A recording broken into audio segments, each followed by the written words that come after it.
نقصان کس حد تک ہوا ہے. نہ صرف لیفٹ بینک بلکہ رائٹ بینک، ہمارا دریا. اور یہ جو آفت ہے، جو آزمائش ہے، وہ زیادہ مشکل اس لیے بھی ہے کہ 2010 میں بھی ہمارے پاس سیلاب آیا.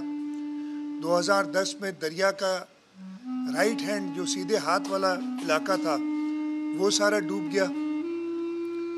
2011 میں پھر مانسون بارشوں کی وجہ سے ہمارا لیفٹ بینک ڈوب گیا. لیکن اس سال کی مانسون بارشیں پورے سندھ میں ہوئی ہیں. میں نے آپ کو پٹیدن کا بتایا، لیکن کوئی ایسی جگہ نہیں جہاں پہ معمول سے 600% زیادہ بارش نہیں ہوئی ہے. اس بارش کی وجہ سے اس وقت تک تقریباً 300 اموات ہو چکی ہیں. 1000 سے زائد لوگ زخمی ہیں. 1 کروڑ سے زیادہ لوگ اپنے گھروں سے باہر ہیں. ہمارے صوبے میں 15 لاکھ کچے گھر دیہاتوں کے وہ پوری طریقے سے ڈیمیج ہو چکے ہیں.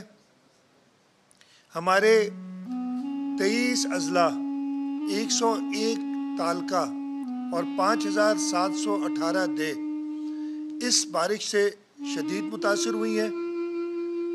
90% کاشتکار اپنے کراپس، اپنی کاشت کو کمپلیٹ طور پہ وہ ڈیمیج ہو چکی ہے، جو کہ 2 ملین ایکڑ سے زیادہ ہے. مال مویشی کا اندازہ لگانا اس وقت مشکل ہے، اس لیے میں کوئی نمبر آپ کو اس بارے میں نہیں دوں گا. اس کے ساتھ ساتھ دریا کے سیلاب کا بھی ایک بڑا ریلا جو ہمارا ہیوی فلڈ ہے وہ اس وقت سکھر سے گزر رہا ہے. تقریباً 6 لاکھ کیوسک کا ریلا اس وقت سکھر سے گزر رہا ہے. ہمارا روڈ نیٹ ورک 2010 اور 2011 سے بہت بہتر ہے. 2010 اور 2011 میں ہمیں لوگوں کے تک پہنچنے میں مسئلہ ہو رہا تھا. اس وقت ہم بہت بہتر پوزیشن میں ہیں. ہمارے روڈز موسٹلی ایکسیسیبل ہیں.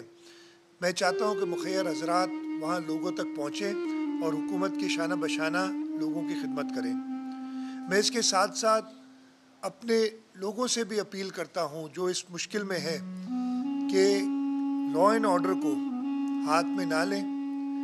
اس وقت مشکل ہے. ٹینٹس ہم مہیا کرنے کی پوری کوشش کر رہے ہیں، لیکن ہمارا سٹاک ختم ہے. اور ہمیں پورے پاکستان میں کراچی، لاہور، سیالکوٹ، فیصل آباد، آپ جگہ کا ذکر کریں، ہم نے ہر جگہ پہ ہم نے نیشنل ڈیزاسٹر مینجمنٹ اتھارٹی، ہم نے باقی صوبوں سے بھی مدد لی ہے کہ ہمیں آپ ٹینٹس مہیا کر کے دیں تاکہ ہم لوگوں کو پہنچا سکیں، تاکہ ان کے سر پہ کوئی ٹیمپرری چھت ہو.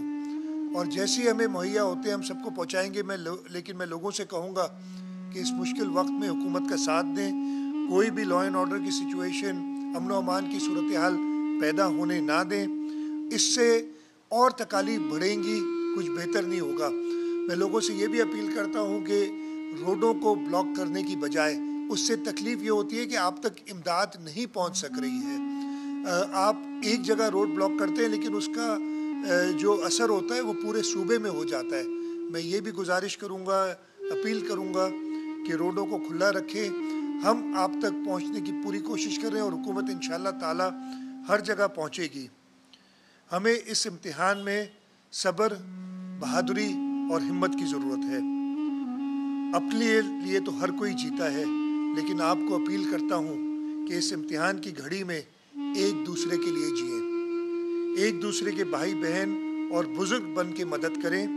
آپ کی حکومت کبھی بھی آپ کو اکیلا نہیں چھوڑے گی. پاکستان زندہ باد.